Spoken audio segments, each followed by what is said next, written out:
still have the anesthetic and there's some pain. But then I figured, what am I supposed to be doing here today? I'm supposed to be talking about Yaakov.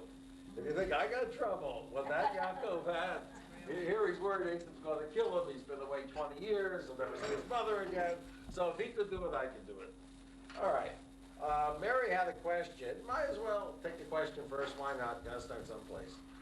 If his name is changed to Israel, to Yisrael, why does God keep calling him Yaakov? Once Avram's name is changed to Avram, or Sarai's name is changed to Sarah, they're never called Avram again or Sarai again. In fact, it's a prohibition to call them that. Your name shall not be called that. So this is apparently something different. Apparently, changing of a name denotes this is a new person. So like a person who converts is given a new name, okay? When someone gets sick, it's a Jewish custom to change their name. Someone I met on the way just asked everybody to pray for Alta Chava Hensha Bastova Chaya, a young woman who has cancer at the moment. So they gave her 3 names. And the idea of that is you change the name, somehow that confuses the Satan. Whether I believe in this, I don't know. I've never investigated it, but it's hard to say how such a thing could have an effect. I mean, if God is out to punish someone, he's going to be punished. You can't fool God by changing a name. Also, the nature of the name, alter, old, yeah, you should live long. Highlight. It depends really, I guess, on a notion of the power of speech. Now, we do have that notion by a tzaddik.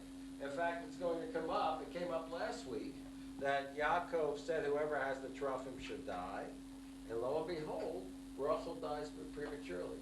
Because tzaddik goes of HaKadosh Baruch Hu Mekayem, that just as God's power, the way that God creates the world is with speech, Vayomer Vayehi, Vayehior, Vayehior. So a tzaddik who becomes God-like, a tzaddik indeed has a power of speech like God, that what he says actually affects things. So we do at least have that notion of where speech affects things. Some say there's notions of ayin hara. It's very interesting as to what are the real powers in the universe. Interestingly enough, where this is really being explored is not the United States, but Russia. In Russia, they're exploring all the effects of ESP and parapsychology and everything, and even using it in treating certain diseases. There's, I think it's Kripke, I don't remember the exact name of it, Carlinian photography. There's a type of photography developed in Russia which shows the, what is it, Danny? Uranium. Oh. Uranium. Uranium. It's been Ashbo, 30 years ago. Yeah, it's a very interesting thing. For example, you take a leaf and you cut off a piece of the leaf. So you think then that that piece of the leaf is gone. When they photograph the leaf using this photographic method, there's a complete impression of the leaf, including the missing part, suggesting there's energy fields. The color is different, which shows the pain. But you see it. Yeah. You see something has happened, but you see the original pattern there, which indicates that there are energy equivalents of everything physical, and those energy configurations or gestalt patterns remain after the actual physical substance is gone. All right? And this could be tied into all kinds of things that we can see at Tzaddik Hosa, Rosh Hashanah, and so forth. Who knows? Now, getting more to our inyan, I would say here the change of name. I know the notion by a sick person is hard to understand. I've never explored it, but I'm just raising the issues. In the case here of changing of the name, Abraham is now embarked on a new destiny. And it's not that Abraham suddenly becomes a tzaddik. Things in Judaism are not sudden. This is against the Satmar theory of the Mashiach, that everything means nothing until one day everything plops down perfect. But that's not the Jewish way. It's little by little, yidel by yidel, as Elisha did after Eliyahu was impatient. And Abraham, we don't even read about him until he's 75 years old. He's going through all kinds of development. The Rambam brings the history. From the age of 3, when he begins to ask questions, till the age of 75.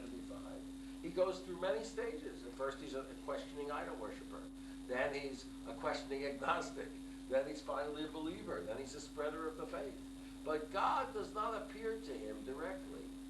And And nothing happens, at least that we read about in the Chumash, till he's 75 years old. He's entered a new stage then. And then he's fit to go to Israel. Funny notion that you're fit to go to Israel. I mean, God could have brought him to Israel when he was 3 or 10 or 30 or 40. God waits till he's 75. And it's interesting. I once spoke with this black comedian vegetarian. I think his name was Dick Gregory. And he's a very interesting person, very spiritual person. I asked him if he's visited Israel. He says, oh no. He says, I wouldn't go there. I said, why? He says, I'm not holy enough for that yet. Isn't that interesting? The same notion. He says, to go to Israel? He says, I have to do a lot. Yeah. I got him to buy the Rambam's books and all. It was interesting. Surprised if we would come here. Yeah. Excuse me, Yeah. I was going to say about Avram, like Avram first, before, he was called to go to Israel. First, he and his father Terah and the whole family went to Haran. Which is in that direction. Yeah, and then he stayed in Haran for a while, and then God called him to complete the journey. It's slow. So anyway, then Avram reaches a process, a place, where Brit Milah. God didn't tell him to do Brit Milah first. First, he said be a Zionist. After a certain amount of development, the first mitzvah to Avram is Zionism. Here he's waiting for God 75 years. A voice comes out of the sky. Doesn't even say Shalom Aleichem. Like all the other addresses of God, when God meets Yaakov, Shalom Aleichem, I'm the God of your fathers, the God of your father Avram, the God of Yitzchak. Here God says nothing. He just says, get out. I'll see you over there. But this is not the place where you can experience me at the next level you're going to. Once Abraham gets to Israel, he's 75 years old. Also, nothing happens for quite a while. Till he gets Brit Milah. At that point, he's told also that he will have a child. Remember the problem, the angels don't announce the birth of Yitzchak. That's a common mistake. The angels do not. It's announced by God to Abraham at the end of Lech Lecha, before Vayishlach. And then the angels only come to inform Sarah. And that's why they ask, where's Sarah your wife? Because Abraham knows all about it. Everything, the name, that Sarah will do it, everything. So at that point, he's going into a new stage. And a change in name indicates a new stage, okay? Here, I would say it's something different. Yaakov is back in Israel now. And after this fight with the mysterious angel of Esau, he's given a new name, which is later confirmed by God. It's funny, it's repeated twice. The angel says it, then later God says it to him. And apparently here, it's a new stage, but not a perfected stage. For example, a few days from now, we're all going to experience a remarkable experience. What? No, a few days. The Zionist conquest? Shabbos! That's a remarkable experience. Really. It's Me'ein Olam Haba. Okay? It's like life in the world to come if you do it right. Shabbos is quite an experience. Zionist Congress, I don't think will be quite as inspiring as Shabbos. Give one thing. So, are we getting Olam Haba in a few days? Yes and no. Yes. Me'ein Olam Haba. No, it's going to disappear on Saturday night. So it's like a force-price. It's like a taste, a preview of what will be. Here with Yaakov, your name will be called Yisrael, and you will have successfully struggled with everything and everyone, and you will have put together the world and God. Yaakov has reached moments now where he's doing that. But these moments are not going to be a continual process. It's from time to time you will see it's called Yisrael. We'll get to it in later weeks. The most interesting moment is he's called Yisrael at the worst moment, when he has to send Benjamin off to Mitzrayim. And that we'll discuss as to why there. So it's like he achieves this momentary thing. Your name will be called Yisrael, but it's nothing which will be realized now on a permanent basis, just at grand moments from time to time, just like Shabbos is Me'ein Olam Haba. Any other questions? I was going to say, talking about Shabbat, like Olam Haba, didn't some of the rabbis, talking about the age of the world, likening the 7,000 years to 7 days in Sanhedrin. It's on our subject, though. So just questions on the Parsha. That was a question on the Parsha. It required a lot to answer it. All right. Vayishlach Yaakov malachim lefanov el Esav achiv artzos ta'ir shdei Edom. There are very strange verses here, as there always are in the beginning of the Parshas, and when we solve the mysteries, we get to know a lot about it. Yaakov sent malachim before him to Esav. That's okay. His brother. That's not okay. We know Esav is his brother already. The general principle we have is the Torah doesn't say something which doesn't have to say. It's said 1,000,000 times over. So there's meaning to this. To Esav, his brother. Could say to his brother, could say to Esav. Artza Seir, to the land of Seir, Sedei Edom. Why bother to identify the exact place? The Torah does not tell us tales of history or biography, just great spiritual messages. So what messages here? What's involved? By the way, it was 90 miles away about from where he was. What's malachim mean? He was messengers. Messengers. Usually it's angels. No, Shlichim. Malach is an angel. Well, it may be. That's exactly the point. Shlichim. What's it come from? What word? Malacha. Rav Hirsch says, Malach is from Malacha, work. It's one who does work. God's word. Sometimes, if it's a Malach Elohim, it's God's work. If it's Tama Malach, It's also Malach. Moshe is referred to as a Malach and so forth. It means someone who's doing God's work, God's emissary, or somebody's emissary. So from this word itself, Malachim here, you wouldn't know if it's angels or if it's messengers, okay? It's a controversy among the commentaries. Rashi would see the most reasonable. Rashi says it's angels. Why do I say the most reasonable? Because at the end of last week's Sedra, it said he met Malachei Elokim, and he called it Machanaim. He met angels of the Lord. But the Abarbanel is a little bit stubborn. And the Abarbanel says it's people, in both places. The ones who are called angels of the Lord, he says, were also merchants or people who happened to know about Esav and where he's going, and they were coming from that way. And he says, sometimes you meet a person who obviously is to play a great role in your life. That person is a person. It's not an angel. It's not a mystical being. But you sense that person is sent by God. So that person can be called Malach Elokim, an angel of the Lord, even though it's a person. Because God picks people also as his messenger boys. Okay? I think everybody's an angel. Yes, And but there's because sometimes I'm it's an clearer. angel. Because everyone's a messenger. Everything we do, we're doing something for God, whether we know it or not. So the Abarbanel insists it's human beings here. My son had one objection to the idea that it was human beings. He thought it's incredible. It can't be. Why not? Because of the moving up and down. That was before when he left. Now he's coming back. That's clearly angels of God in But his every reading. person has an angel. There is that notion. Every people has an angel. Every nation is not just itself, but it represents a great spiritual force which is active in history. The Medrashim speak of each nation having its Tsar, its prince in heaven. And according to those Medrashim, so Yaakov's ladder with angels going up and down represents all the nations. Each has its high point in history. There's no man who doesn't have his place. And then they come down again.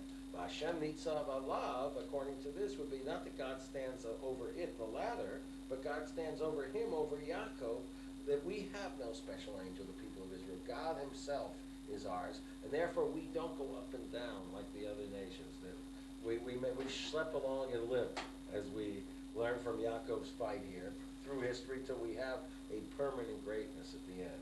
But it's not that we have a moment of ascent and then that's the end. You say. Now, my son asked a simple question. If you say they're people like the Abarbanel, there's a great difficulty. What's the difficulty? Not with the text, but the idea. What's the difficulty if you say these emissaries are people? Difficulty is very simple. They'd be crazy to go. Why? They were angels. Yeah, well, that's what Rashi says. The Because Abarbanel, they get killed. huh? Because they get killed. Sure. That's a very simple question. How can you send men to Esav to fill him out? If he's going to kill Yaakov, as Yaakov's afraid, he'll kill the messengers maybe too. This happens, messengers get killed. So, the Abarbanel would... Huh? I thought you'd say that, right? Who remembers what gift these angels bring? Who remembers? What do they bring? Animals. Which animals? Goats, sheep. Goat, sheep. Camels, I think also. Okay, you're all wrong. 400 women. 580. After You're all women. wrong. The animals are afterwards. That's right. That's right. This first set of messages of Malachim brings nothing but a message. All right?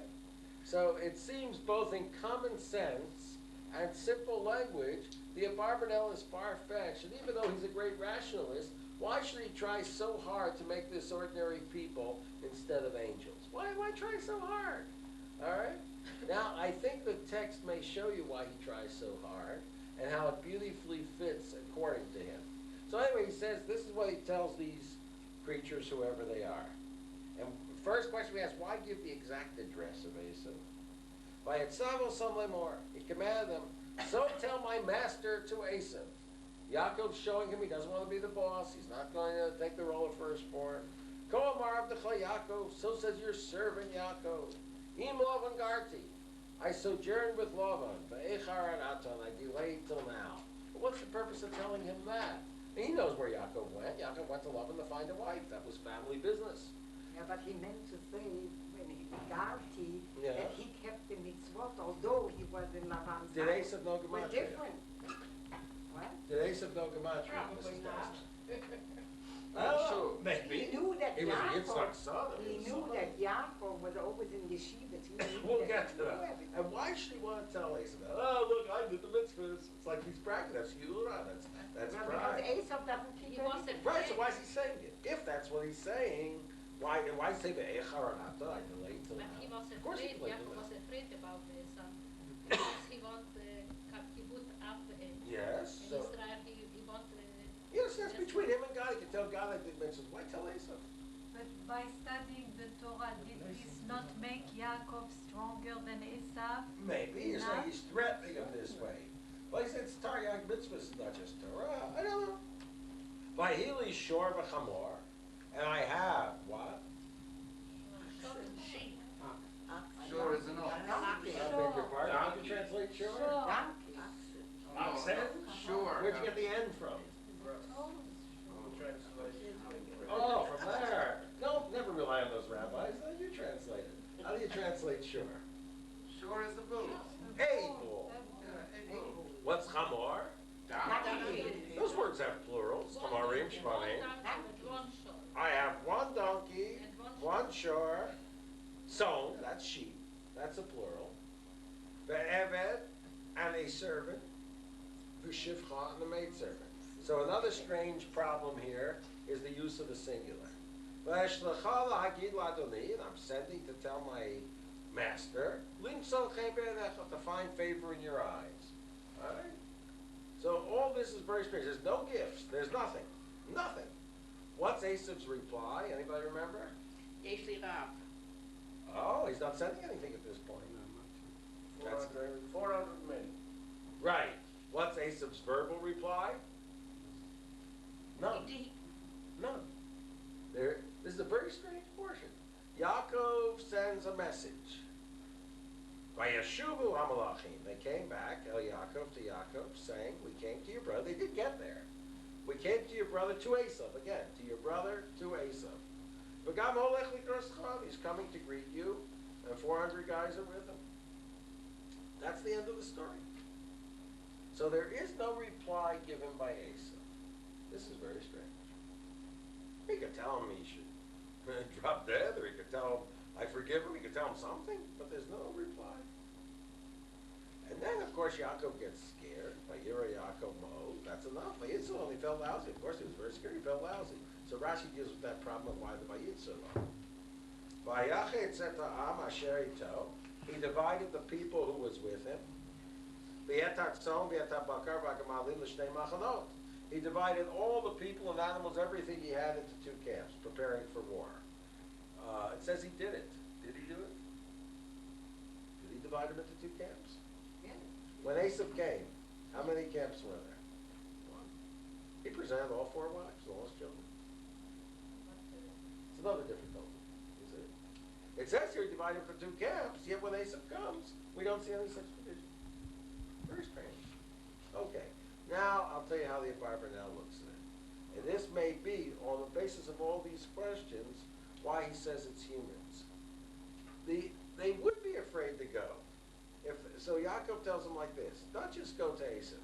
Go to Esav, my brother. I want you to find out if Esav is acting like Esav, if he's in character, a real bad guy, or if he's acting like my brother. All right, go to my brother, to Esav.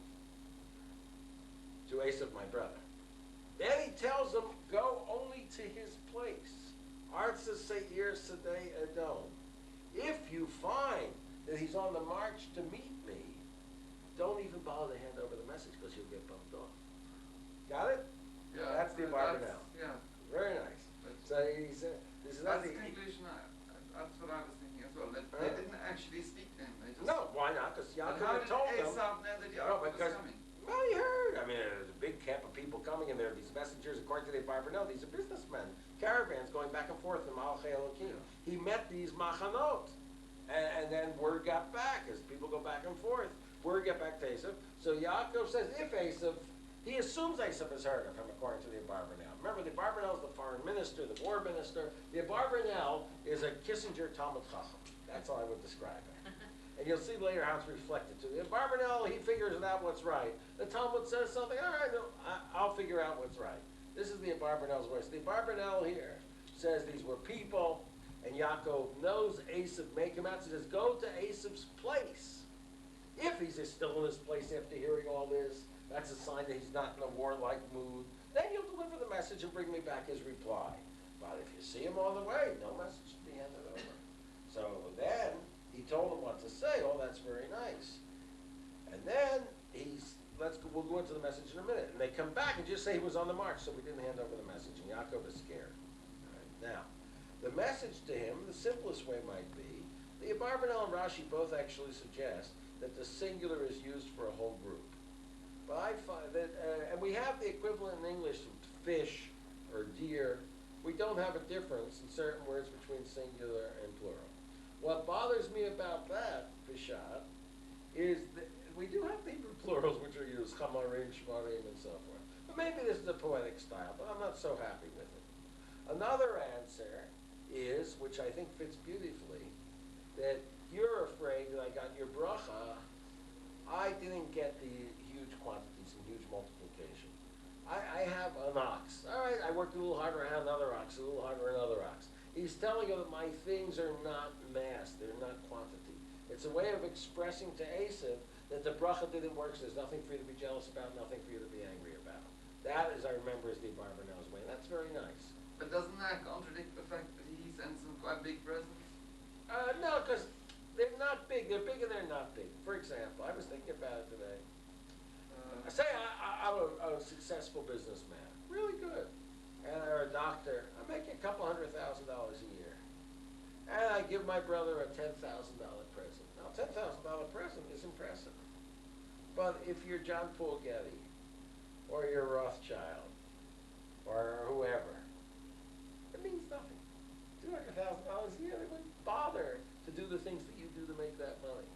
For someone who's really in the big leagues, that's trivial, okay? Right. So if he really got the blessing that Yitzchak gave, Mitala Shemaim and Mishmalei Haaretz, well, if he got that, he wouldn't be potchking around with flocks of sheep and things like that. He'd have diamonds and pearls and rubies and so forth. So here, stay on from doing right now. The Barbanel, being a statesman and politician, says like this. Let's look at it from Esav's perspective. Esav is a prince, and he has all kinds of sons who are princes. He's a very impressive man. Esav is an impressive man. Suddenly here's his long-lost brother, who's been gone over 20 years, is back. Okay? What's the reaction of a successful man when his long-lost relative turns up at the door? He's wondering how much his long-lost brother was doing. He's He's coming for a donation. Long-lost brother's been schlepping around the world instead of making a fortune like a hippie. So two things. He may be a busha. Long-lost brother may not be the kind of man you want to introduce your friends to. And he may be a drain. Drain on your economy. Long-lost brother may need to be supported. So therefore, what the message that Yaakov sends him is, I was with Lavan until now. I wasn't a schlep. I was working with Uncle Lavan. I was building myself up there. And I have much. And I send this to get favor in your eyes. Got it? It's just beautiful. I mean, otherwise, what's supposed to be? Why is he telling you I have much? He And says, I have before he's coal. giving any No, he says coal, I have everything.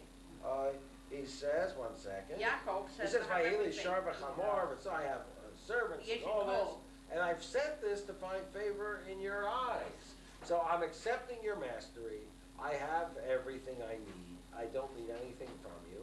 And I was with Uncle Lovin all the time. I was respectfully engaged.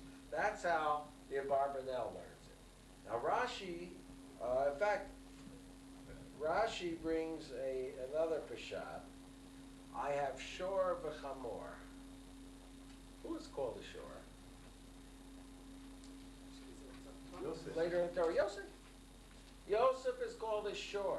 Bechor shoro, chader lo, v'karnei re'im, karnav. Yosef is this bull, this creature of power and work, and who has horns. Bohem amim yinagach. He will be able to spear peoples. And we say that the house of Joseph will be a flame, and the house of Esau will be stubble. And it's only when Joseph is born that suddenly Yaakov decides it's time to leave Lavan, because at that time he has the match for Esau. Yaakov doesn't quite make it what we described as the transition from a kolel boy, Ishtam Yosher Ohalim, into a Torah and Derech Eretz boy, Rivka's dream. All right? He makes it, but not like the next generation will. Yosef is the one who really achieves Yosef HaTzadik and PM of Egypt. Yosef really achieves, as Reb Soloveitch explained it, the fight between Rivka and Yitzchak. Yitzchak doesn't hate Yaakov, even saved one special bracha for him. But he thought that Esau, who's the rough guy, should run the world, and he'll give donations. They'll have a once-a-year red tie, black lentil dinner, or black tie, red lentil dinner. They'll honor Esau, and he'll give Meiser even from the salt to Yaakov. Even from the salt. He'll be very scrupulous to give his donations as long as they give him the proper cover. And that's Yitzchak's dream. Yitzchak is somewhat quiet, withdrawn, inward, gevura, not chesed like Avram. He's not a missionary, he's not a preacher. But Rivka, the little Bat Chuba girl from Las Vegas, she knows what happens to the world when the people like Lavan and Besuel and Esav are in control of it, and Yaakov stays in his coma. Her dream is the dream of Torah and Derech Eretz. That the same Yaakov, who is the Ish Tam Yersheval, and he must start that way or he'll never get there. That same Yaakov should be the one who's running the world and doing everything.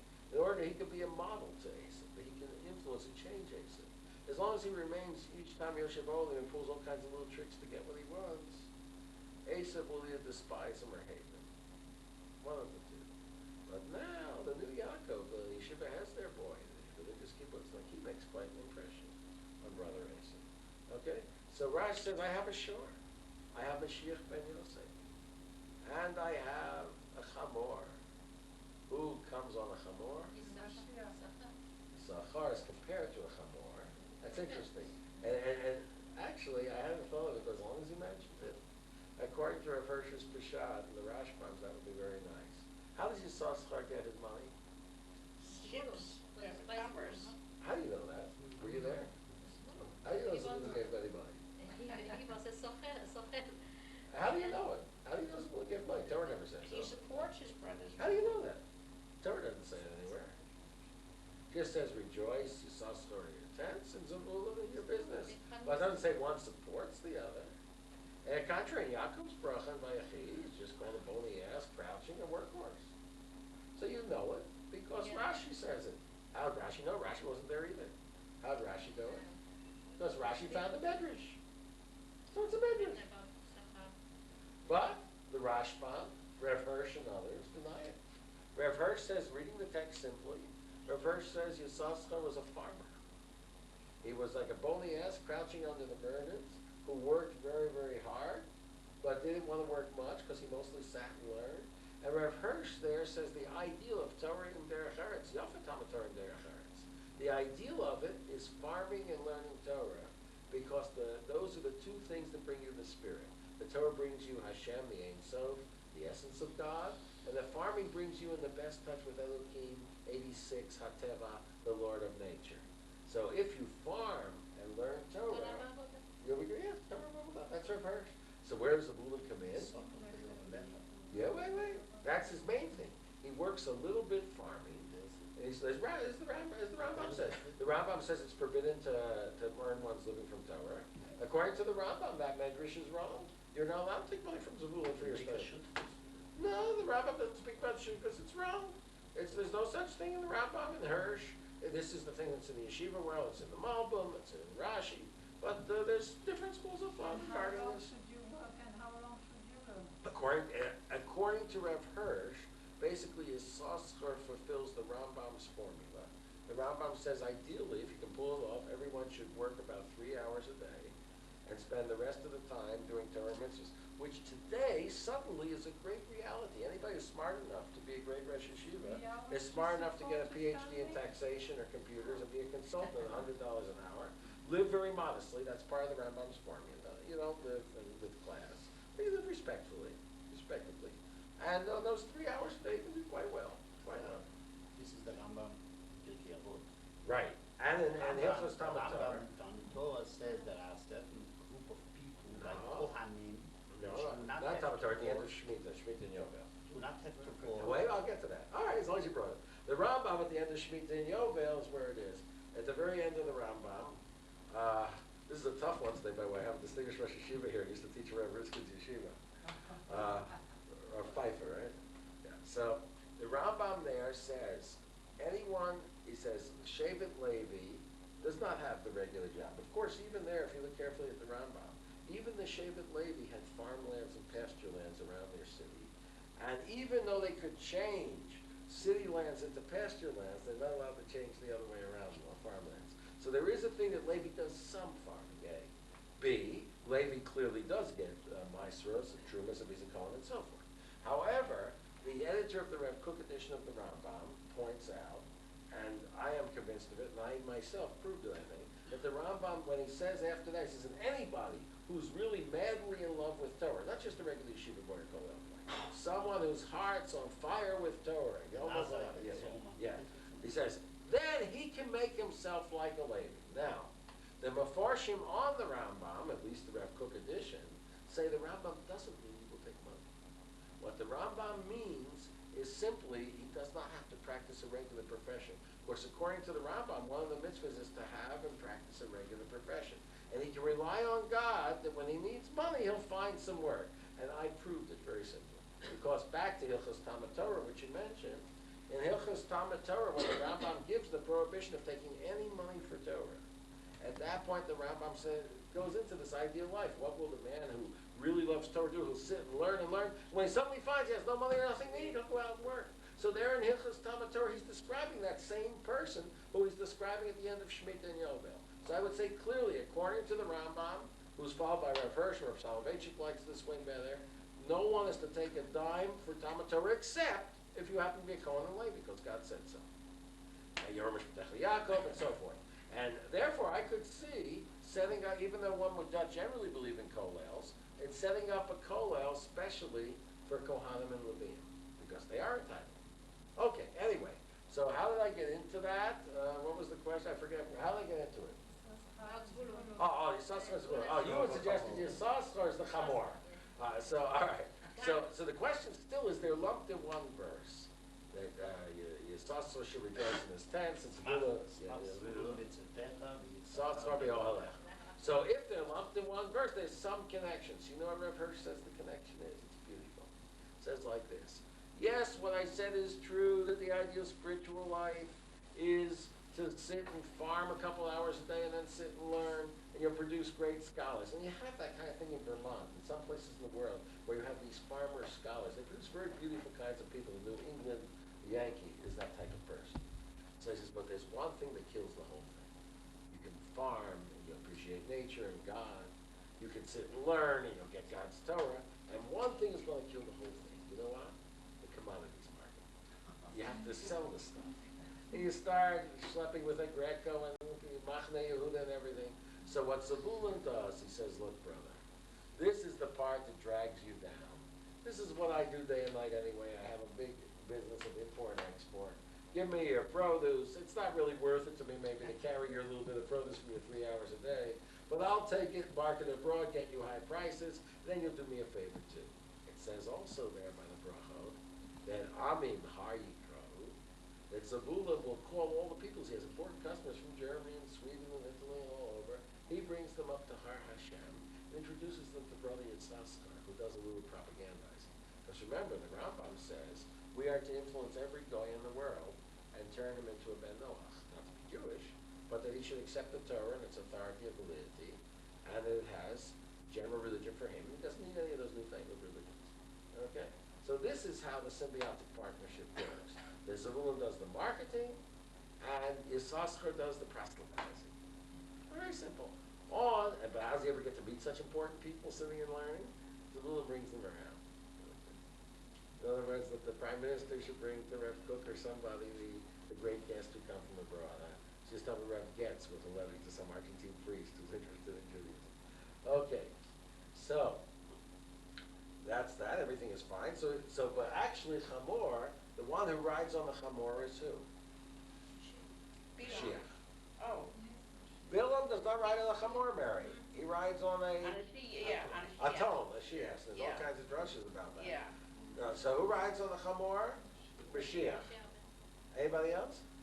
A humble person, I would think. Well, yes, but a specific person. So what Yaakov's message to Esav is, beware. Yesh li shor v'chamor. I have a shor and a chamor. Rashi brings this medrash. That I have two Mashiachs, Mashiach ben Yosef, Mashiach ben David.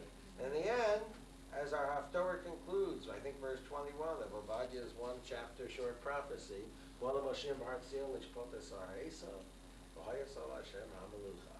Okay? So he's telling him what I don't like about that drush is one thing. Maybe you can supply an answer. That's all very nice why the singular is used, because he wants to give this remez. But why then by Evan and Shivcha? You have to find the drush in there too, and I don't know of any. Unless it just occurred to me, you'll say that Evan and Shivcha, once he starts talking the singular, since it's supposed to be kept in remez, so he'll say also Evan and Shivcha, he'll continue the style. Rashi says you find in Tanakh, Yeah. even in singular, choose. Yeah, as I mentioned, like deer fish. The Barbanel brings that also. All right. Anyway, it's cute. So that's another thing in Rashi. Now back to where I was with Mrs. Telsner, giving her a hard time. Im lavan garti. You said im lavan garti. That Yaakov is telling him he did the mitzvahs, assuming Esav gets the hint that garti is 613. Rashi says garti in gematria is 613. That he's telling Esav that he did the 613 mitzvahs. Reb Soloveitchik, also a rationalist, isn't so happy with that. He said he doesn't like gematria so much. It's not his kind of thing. It doesn't give too much scope for a creative mind either. It's more a mechanical mind. So he says it's not the gematria of garti. It's the word itself. What does garti mean? I sojourned. I was a stranger in a place. Okay? Not I was an occupant, but I was a stranger. Now, picture a Jew who came from Europe to America with a pack on his back, as in the book by Mrs. Barron, The Four Cousins, which I read this week. Wonderful book. All right? So he comes to America with a little backpack, and after a little while he has a push cart, and then he has a store, and he ends up, over 20 years later, with a big family and a chain of stores, and he's about to go on the stock exchange. Everything is wonderful, right? So at that point, he's a real American, right? So actually, the Torah here says no. Yaakov says, "In Lavan, I was really with Lavan. I married his daughters. I had 4 wives and 11 kids and lots of sheep and oxen. I was already a person there. He was a stranger. But I was a stranger." And as Avram says to Bnei Ches, "Ger b'toshav anochi imachem." I am with you. I am a toshav. I'm a good citizen. I'm part of the place, part of everything. Help you in wars, help you in economy. But here, I'm also a stranger. My mind, my heart, my soul is in another place. My heart beats to a different drummer. And indeed, that's because in this world, Avraham, we're speaking about burial there and Sarah's death. In this world, Avraham is a ger b'toshav. As the story of the Chafetz Chaim, when the rich man asked, "Where's your furniture?" He saw his beaten up room. He says, "Where's your furniture?" "I'm on a trip." "So am I."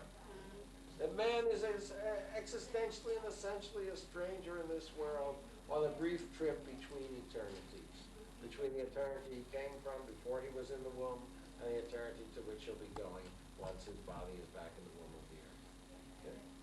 So, Ger v'toshav v'nach. So he's telling Esav, Im Lavan Garti. I still felt a stranger. Why? Because Taryag mitzvah shamarti. That the Jew has a mission, the Jew has a task, which is different from that of anyone else, and which basically can only be performed in Eretz Yisrael. So he's telling him two messages. That he's truly continuing the hard part of Yitzchak's inheritance, to be the leader in carrying on the chain of Masorah of Torah, to bring the whole world back to Eden, and so forth. And that he's the one for whom Eretz Yisrael is essential. And that's the bracha which Yitzchak did reserve only for Yaakov. Not that he hated Yaakov, but Yaakov was to take over the bracha of Eretz Yisrael and the bracha of the Avot, Avram Yisrael for Yaakov. To run things and run the world and power and money and all that, that was Esav's and Yitzchak's conception. The Yeshiva World's conception. But the other conception of Torah Derech Eretz, Reb Soloveitchik, version of the Rambam and so forth, according to Reb Soloveitchik, was Rivka's conception. But this was an ideological machloket between Yitzchak of Gevurah and his worldly little Batshuva wife, who as soon as she saw him fell off the camel and covered her face, that there would be different outlooks even though they shared values.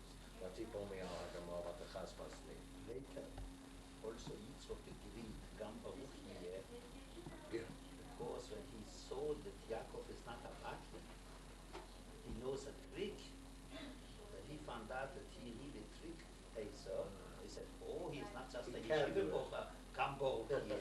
Very nice.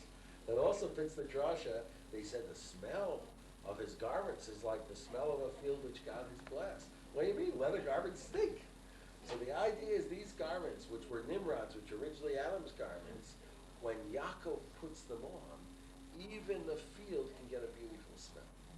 That's again the message of Yaakov is turning from Ishtam Yoshev Ohali. He didn't say Rech, because he said Rech B'ni. Yeah, but he smells the Begadim, no? Well, Yeah. is it, or what is it? Smells. Yeah, it stinks. What you would smell is the skins. I hear what you're asking. Okay, onward. By Yeshua Amlachar, we did all that. Now Yaakov is scared by Yitzhak, and he feels rotten with Sarot. Why? Rashi says he's scared that maybe Esav will kill him, and he feels rotten that maybe he'll have to kill Esav. And here Yaakov, preparing for war, typifies the Jewish soldier and his difference from the Arab soldier. They both are trained to kill. The Jew wants to kill the Arab, and he prays to God that the Arab should fall in his hands. The Arab is a person of great faith. The Arab also is close to God. The Arab wants to kill the Jew, and he prays to God that the Jew should fall in his hands. The difference, however, is the Arab's happy about the whole thing. You look at the films on Arab TV of Arabs going to war, the Syrians eating the snakes and all their vulgar things. They love killing and bloodshed. The Jew is like a surgeon who has to make an amputation. He's sad about the whole thing. As Golda Meir said, even if we forgave the Arabs for killing our boys, it's hard to forgive them for a much longer lasting effect for turning our nation into a nation of killers. And that's exactly what this pasuk is by Yitzhak. Yaakov doesn't want to kill anybody. And like yesterday, the religious peace movement, Oz V'Shalom, they invited this Arab who's controversial, Awad, to speak. All right. They decided to do it. He's not going to do any harm. They're just going to speak to him. And Kahana's people burst in and started fights and outside because they don't want it. And what happens? First they attack the Arabs, then they attack their fellow Jews who don't think exactly like them. And of course the end stage is Shimon and Levi, is they attack each other in the end. In all such movements, be it the Haredim or Techia or Kahana's people, you had an ad in the Jerusalem Post where the New York JDL criticized Kahana and the Israel JDL and divorced themselves from them. Because people who have a fighting, aggressive mentality, as soon as the more justifiable target is gone, they pick on the next target. If there's no more targets, they'll kill each other. Like in Lebanon. Originally, it's ideology. The Arabs are the Muslims versus the Christians versus the Muslims, the Lebanese versus Israel. After a while, when there's no more of the enemy that kills, so suddenly Muslims are killing Muslims, and Christians are killing Christians, because they just it's become there a love of the act of fighting per se, with the target just being an excuse because you enjoy doing that behavior. Okay, so, all right, he divides them up. But he says if Esav comes to one camp and kills it, the other one will survive. That's Jewish history. When the Crusaders killed Western Europe, Eastern Europe was a refuge. When Eastern Europe became full of pogroms, America around the turn of the century became the refuge. So this is an argument for not having all Jews in one place. This is one of the arguments given against the Zionist movement. If all Jews are in one place, like in Israel, suddenly the Goyim can destroy them all at once. It's an argument. The argument against it is, We don't go. V'shav Hashem et Shavotcha, when we come back to this land, God comes with us. Us against all those Arabs, I wouldn't give us too much chance. Us and God against all those Arabs, I wouldn't give the Arabs too much chance. Vayomer Yaakov Elokei Avi Avraham Elokei Avi Yitzchak. Yaakov is growing up now. When he left 22 years ago, God said, I'm the God of your father Abraham and the God of Yitzchak. Okay? His father was Abraham. Yaakov didn't relate to his real father, with whom he had differences of outlook and temperament. We see it very clearly. Esav is the one who related to Yitzchak. Abraham was his hero. But now, after seeing what life is really like and being out there with Uncle Lovin and all, he can appreciate the somewhat withdrawn depth state of integrity of his father Yitzchak. So now already both are called father. And he, in the last parsha, referred to Yitzchak as his father a number of times. God who said to me, go back to your land and your birthplace and I'll be good with you. I've become small from all the goodness you've done to me and all the truth. I crossed with one stick this Jordan just 22 years ago. And now I have 2 camps. Save me from my brother, from my hand of my brother, from the hand of Esav. Again, a repetition. Because I fear him, lest he come and smite me, mother, with the children. Now picture this. God, you told me to go back to my land. God, you promised me that it'll be good to me. Please save me. I'm not worthy. So what do you mean? If God promised, what do you have to pray for? So Rashi says he was afraid that either Esav's merits of living in Eretz Yisrael and serving his father, or Yaakov's demerits, whatever wrong he may have done, somehow lost the promise. That's Rashi. The Abarbanel, as his characteristic, says nonsense. He speaks like that. He'll say, he just got the promise now. It's not the promise from 20 years ago he's referring to. God just re-promised him. God said, come, I'll be with you. So what's Yaakov praying for and so scared? Vayera, he's afraid. What are you afraid of? God promised to be with you. Here comes an interesting factor.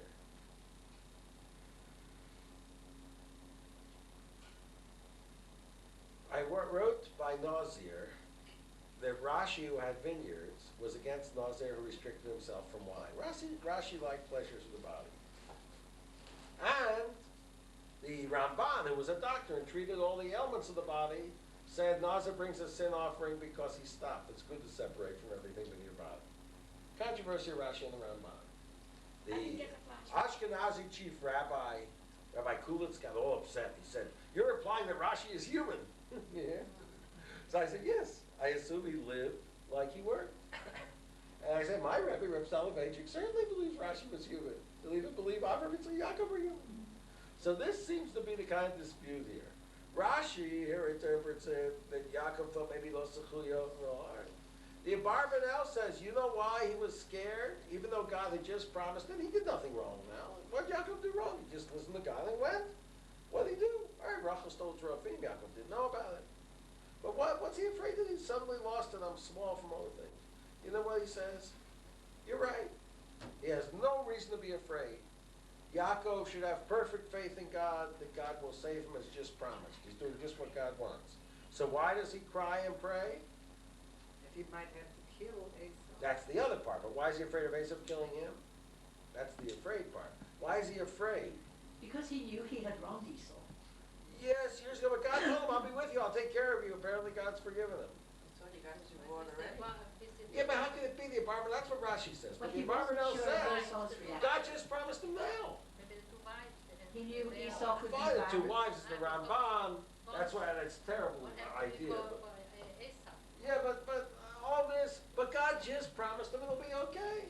So, And so he why is saw he had he afraid? announced that he would kill him. Fine, but God said, I will protect you. But he knew that he already did wrong to Esau. Fine, but God said, go back to your land and I will take care of you. That's the Abarbanel's question. God just said it. So apparently God's with him. So why be afraid? Well, I What's the suppose it Abarbanel's was, answer a is? primeval fear. Because someone's trying to kill you. So what if God promised you? You're a human being, you can't help This was a yourself. primeval fear. This is a nature for The Abarbanel says, even though in his neshama, Yaakov had perfect faith, and he's a tzaddik, and he believes in God, but when his body feels like any animal, like I got my finger bit by a little cat who I threw out of the house, and apparently he felt threatened by me, because that cat was petrified.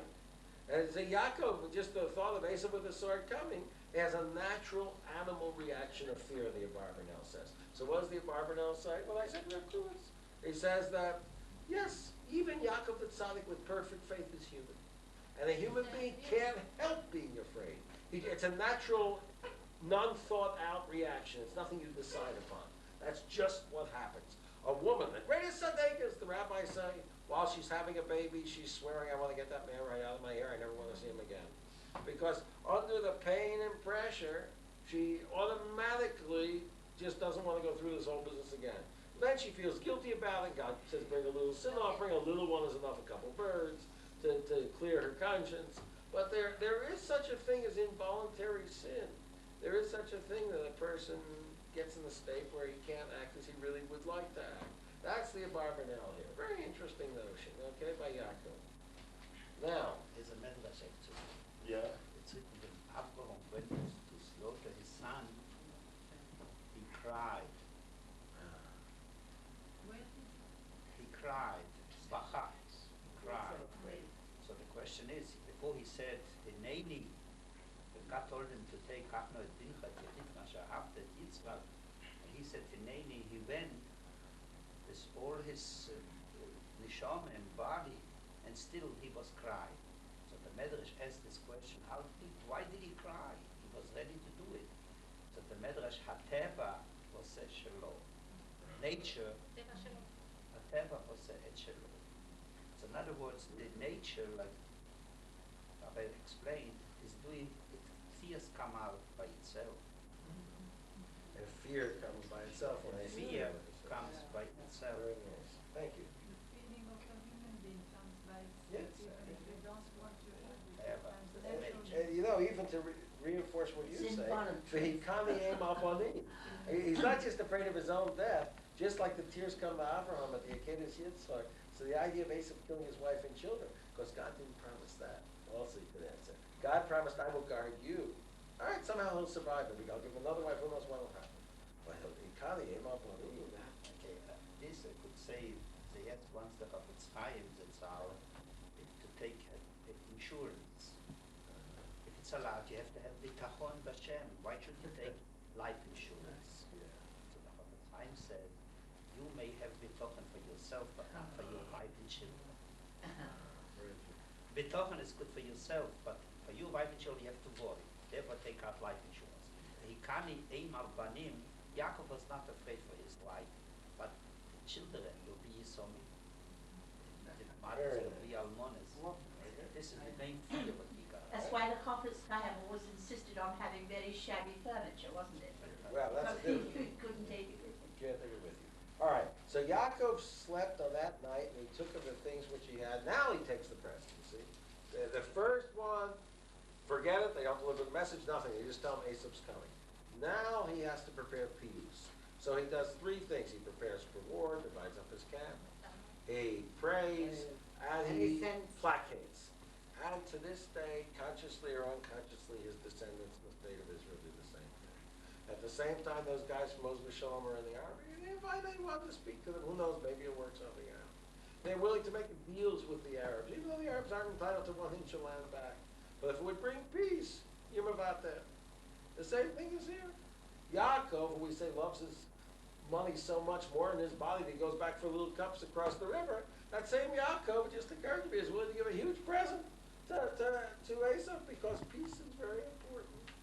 And you give up things for peace. Only if you're sure you get the peace you're reasonably sure. You're not going to give them up and not get it. You can never believe Yeah. the Well, yes and no, you don't know. You take chances for peace too. It's very complicated. There's no simple answers to anything. So then it counts the number of animals without going into it in detail. The number comes, if I remember, to 580. 580 is the same as Seir, Esav's place, and the same as goat. And this is the equivalent in the mystical tradition to the goat which is offered as a sacrifice to the forces of evil, to Azazel, on Yom Kippur. All right? What's the idea? Two things. One, this won't be on the sheet because I just thought of it last night after I finished it. One, that you have to sacrifice to the devil. It's sometimes, like the Jews, they gave the Nazis money to get Jews out. You'll give the Arabs money in order to get things. Even though they don't deserve it, you shouldn't give it to them. But you make sacrifices to the devil too. So Seir, which is 580, which is goat, which is Esav's place, okay, is the number of animals in this sacrifice, symbolizing a sacrifice to the forces of evil. The other thought of Soloveitchik said of the sacrifice to the devil on Yom Kippur, the Se'ela Azazel. According to the Ramban, Rashi says Azazel is a place. It's not a sacrifice to the devil. But the Ramban, Nachmani, says Azazel is the devil. So what's the idea of a sacrifice to the devil? So Reb Soloveitchik said, non-religious people like Esav, Esav is ready-made. He doesn't want all this effort of self-improvement and learning. He just wants to go out and enjoy life. Such people say like this: I respect and admire religious people. They sacrifice their lives for an ideal. But I don't want my life to be a sacrifice. I want my life to be a pleasure. Reb Soloveitchik says they're wrong. All life is a sacrifice. But you just pick whether you sacrifice to God or whether you sacrifice to the devil. When a life of pleasure and no great accomplishment begins to wane, and the person feels an emptiness and a bleakness, they can't really enjoy the pleasure so much anymore. And he's got nothing of substance. He goes through a process of sacrificial existential bankruptcy. And in the midst of that process, he also does a sacrifice, but not to God, to the devil, out in the bleak desert of no meaning and no beauty. However, that sacrifice to the devil is also presented first before God, with Nei Hashem, in the Beit HaMikdash. Why? Because ultimately, that failure and feeling of emptiness and bankruptcy will itself bring him back to God. It's a detour. It's not a straight way. But all roads eventually lead to God, that's what I'm saying. Okay? So, onward a little bit, then I'll make a break in a few minutes. Now, yeah. And then anyone wants to stay can stay, anyone wants to go home can go home.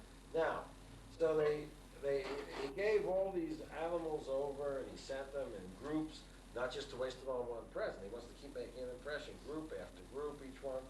He's going to get a little bit toned down from the first present, then gets another present, another present. It teaches you when you go courting, don't send her a $100 bouquet of flowers. But every Erev Shabbos for 5 weeks straight, send her a $20 bouquet of flowers. It'll be far more effective, okay? So, Martem Gamine Abdecho Yaakov Achareinu, Yaakov's on the way. He says, I'll try to appease him. All right, fine. He gets up at that night. Now, he takes his 2 wives, and again, what happened to this dividing of the camp business, we still don't know. He's taking out all his wives and all his children, and he crosses over the Yabok stream.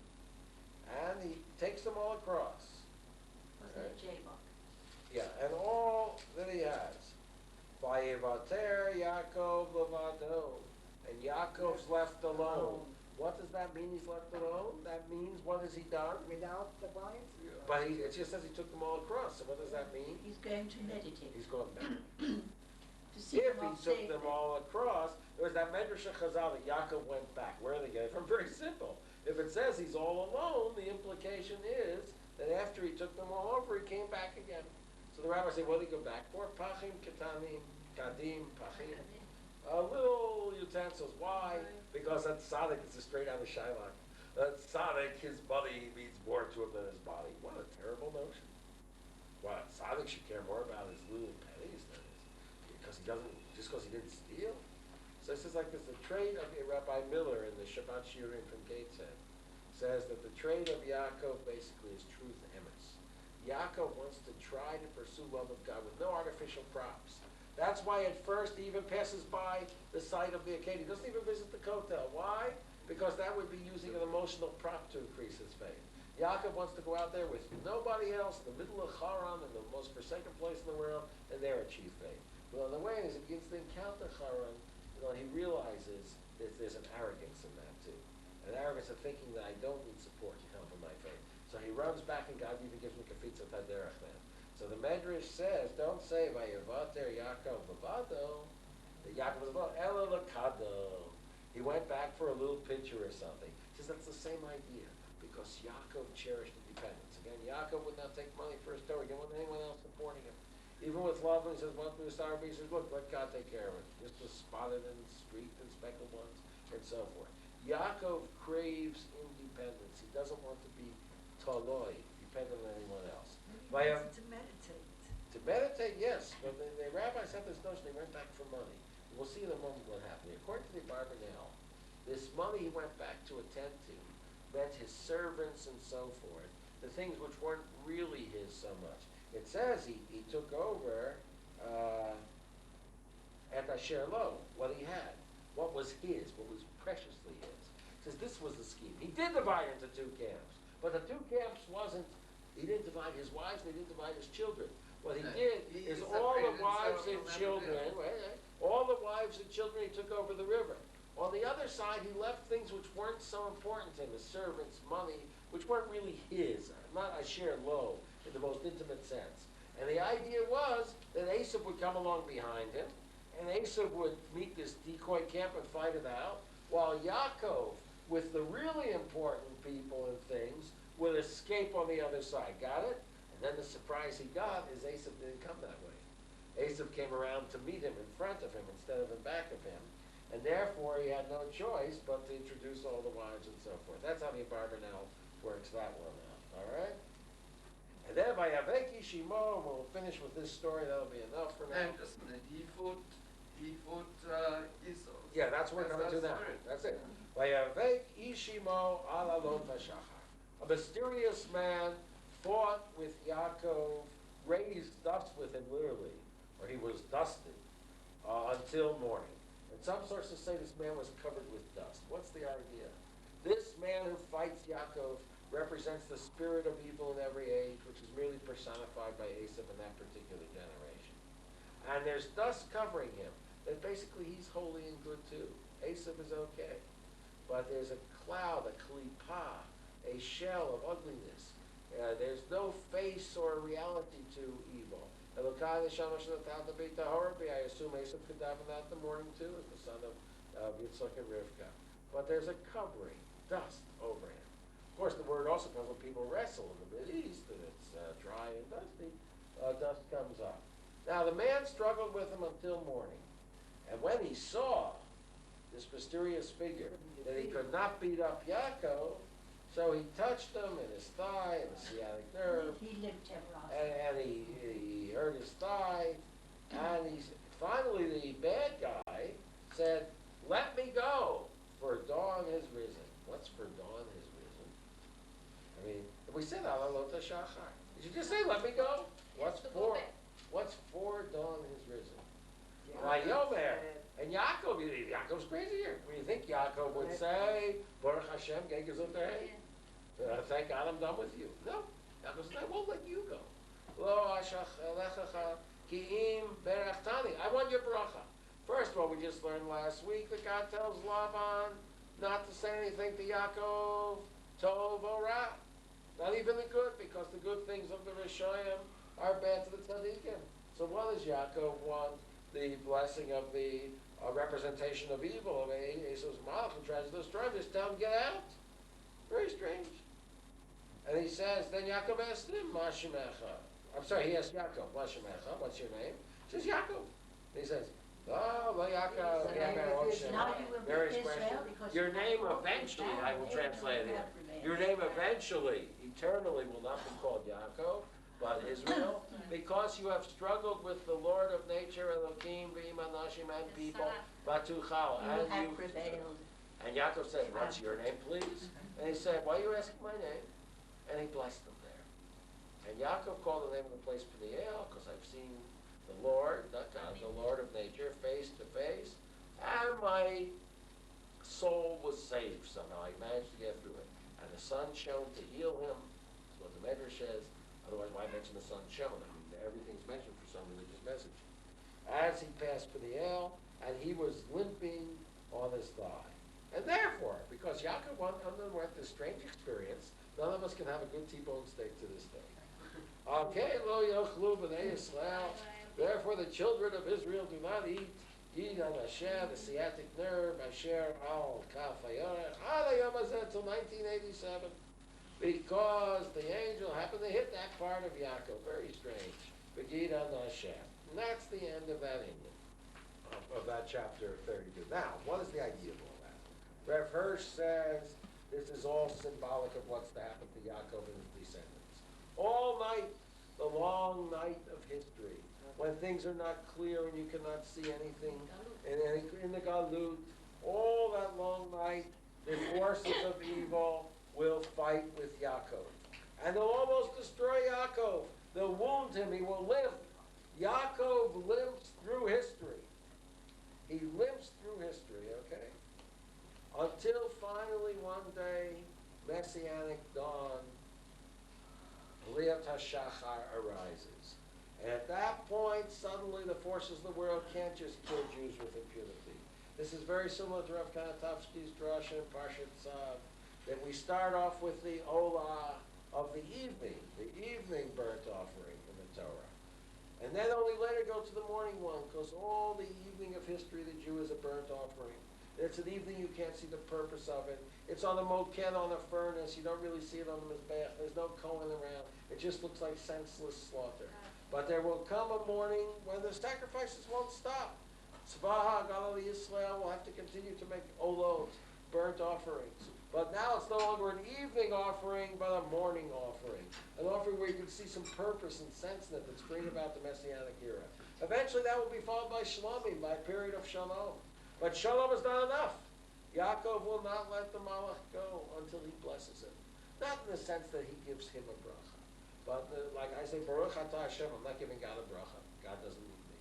I'm saying, as Hirsch puts it, you are the source of blessings, God.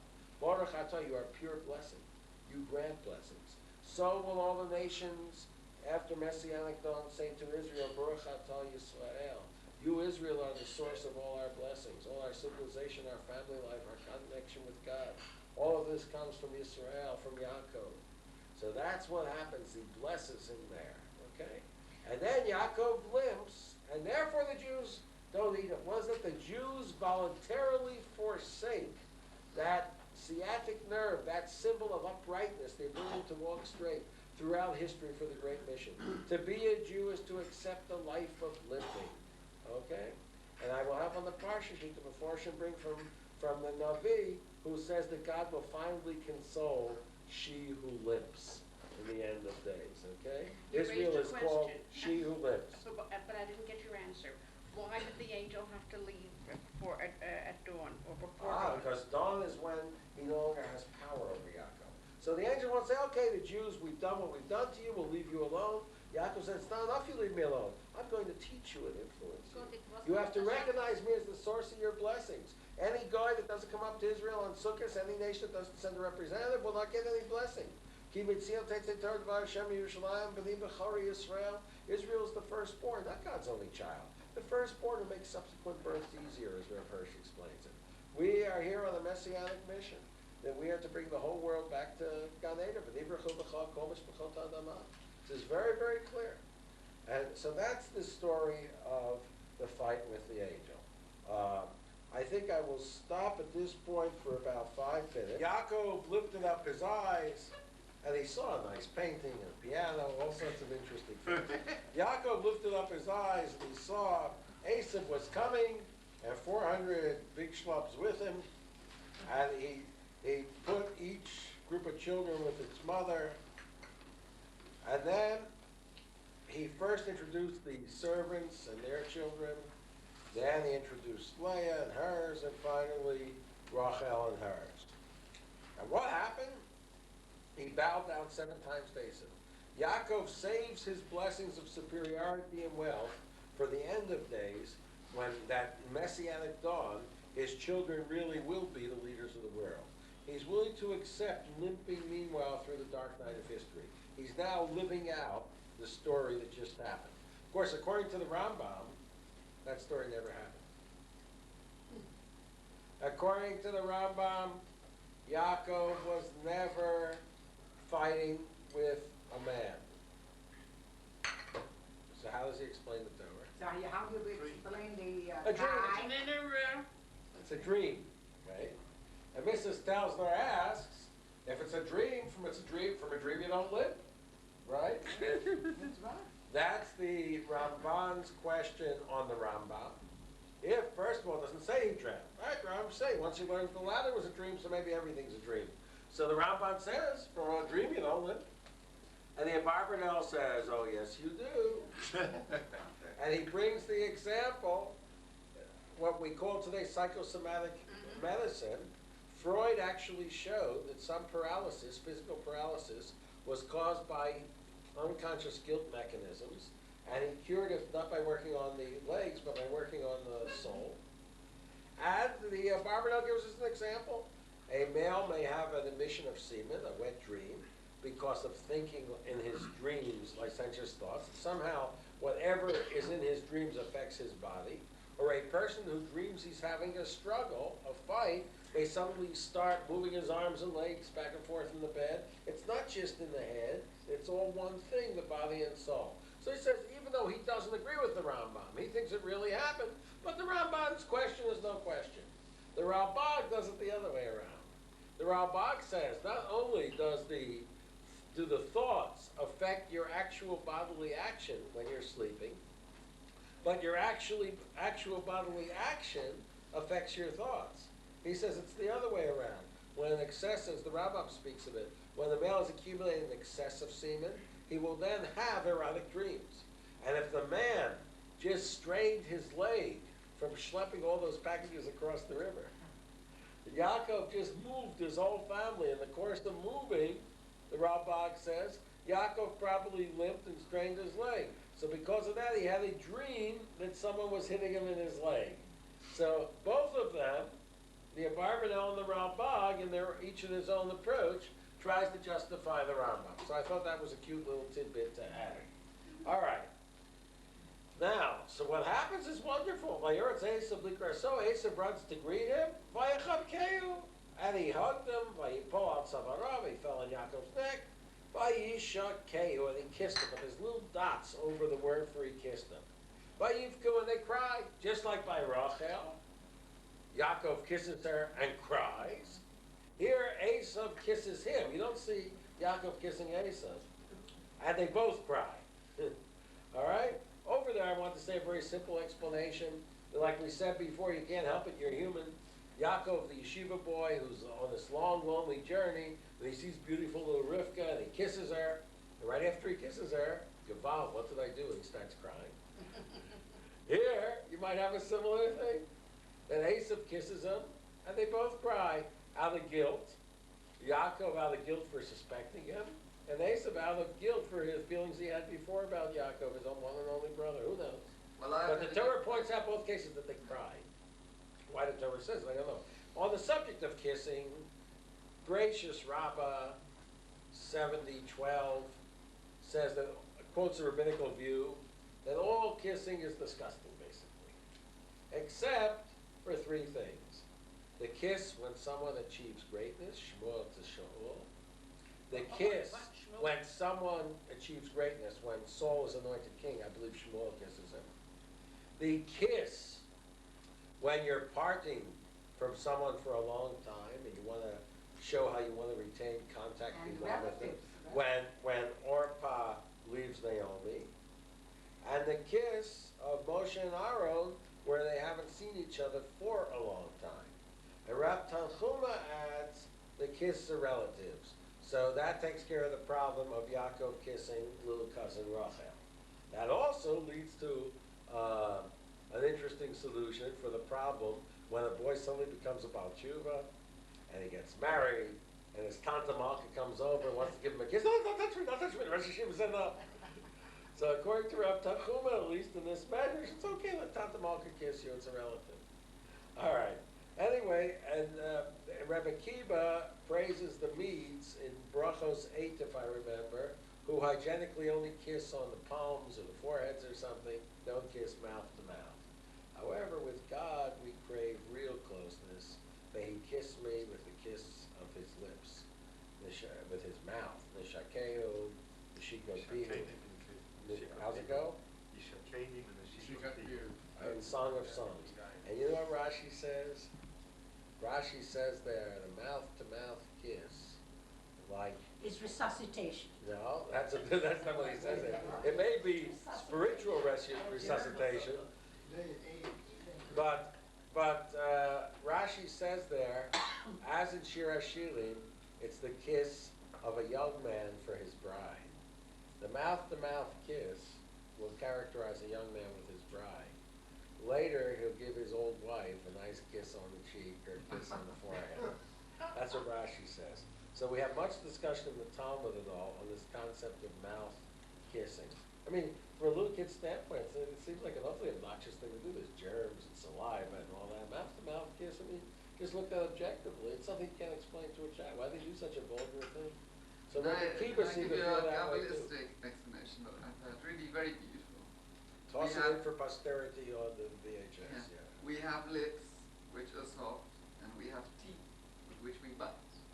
When two people meet, or two is they can meet mouth, lip to lip, or with teeth. They can attack each other, in other words. Cain and Abel. Cain came to Abel, and one intended to kiss the other, and the other one intended to bite him. He killed him by biting. It doesn't say that in the text. No. This is the oral Torah. Agadah. This is Aggadic. Kabbalah. Parents, this should be on TV. So, yeah. no. And I heard that this was a repeat, the same thing. Esau intended to bite Yaakov. Right. And Yaakov intended to kiss him. Yaakov wanted to make peace. He wanted the soft touch. Esau intended to bite him. But why he didn't, I didn't. The problem with that Perush, though, is I pointed out, it doesn't say Yaakov kissed him at all. It just says that he kissed Yaakov. Okay. I think actually the same thing by Yosef. Who kisses whom there? I think Yosef kisses his father rather than the opposite. Yaakov may not be the kissing type except for that incident with Rachel. Yeah, but that wasn't the Custom, problem. really. I mean, it was... Well, that's a social I'm talking custom. about when And that would it lead was to a social misnagdim custom. against Hasidim. The Litvisha misnagdim, Reb Soloveitchik beautifully described it.